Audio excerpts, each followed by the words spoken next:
Okay, in this video, quite a short video, we're just going to quickly go through adding sound to interactions. So I'm going to create a new file for this.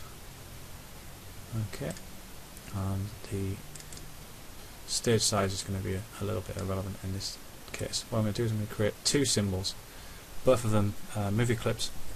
One can be a rectangle and the other one can be a circle, like so.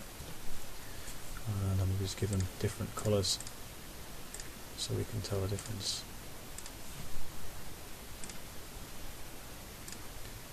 And so I'll turn that into a symbol.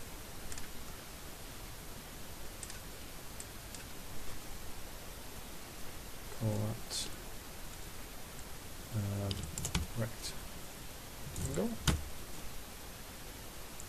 Okay, on that one. Circle. And that symbol.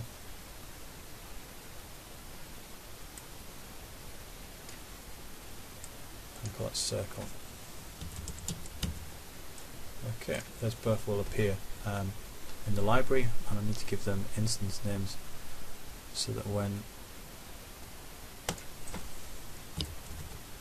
I need to call upon them, they will be named already. So circle underscore MC, and then rectangle underscore MC for the first one.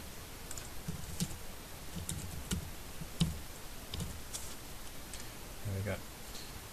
Now what I'm going to do is I'm going to go to the File menu to import some sounds. And I'll import them to the library. As it happens, I've got two sounds ready to go for the next example. So I click open on them and they will appear in my library. Like so. I can test them.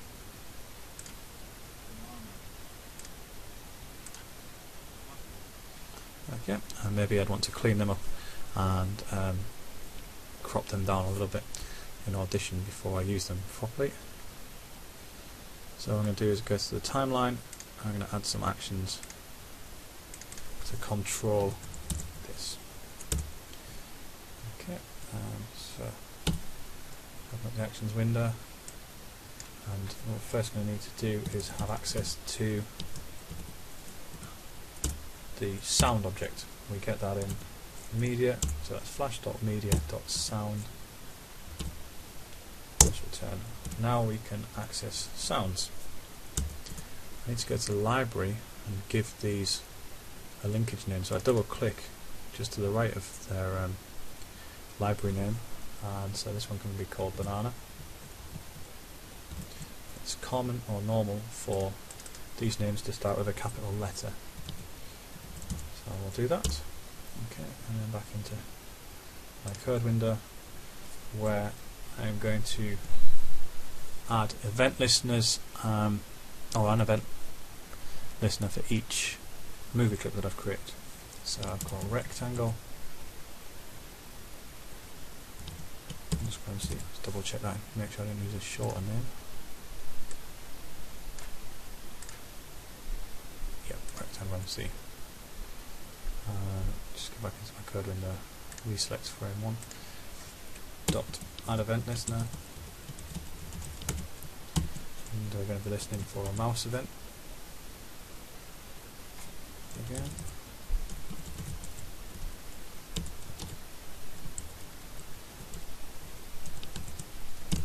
And I'll just call this check click to see what we've been clicking. Again, I'll copy and paste this circle.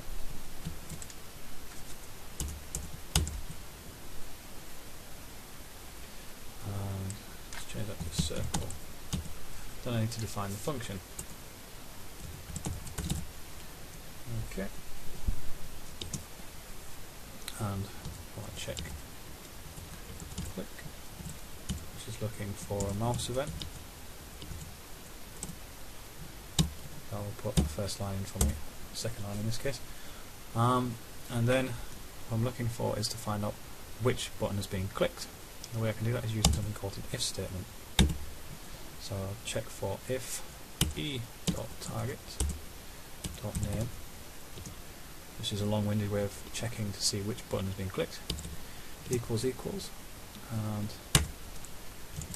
rectangle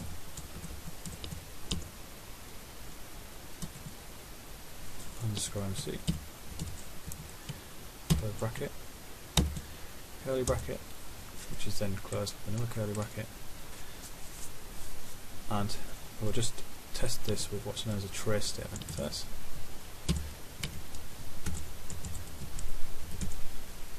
Which just outputs a string, in this case a meaningful string, the word rectangle, and that will appear in the output window. So I'm just going to control and test that.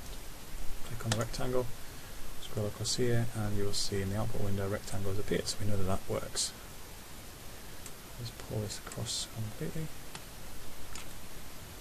Close this out as well. Okay, so what we will be doing if rectangle is clicked is we will create a new banana, which is of type banana, equals new banana, followed by brackets, and then we will tell new banana to play. Let's just double check that, and that works. And all we need to do is we could put another if statement in,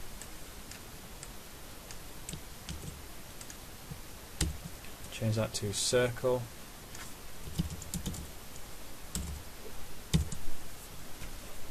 change that to new circle,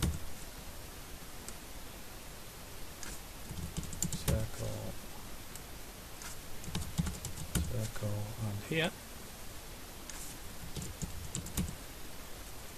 So then we're looking to check that if we click the circle, one there, I just need to double check that, see what it is. Okay, it's not finding the circle. Ah, yes, of course. That will be because rather than it being a circle, it will be new apple.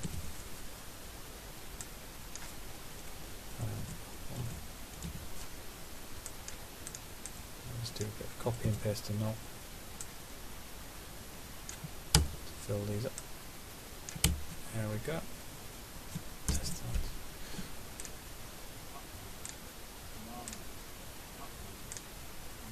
And that's the end of that example.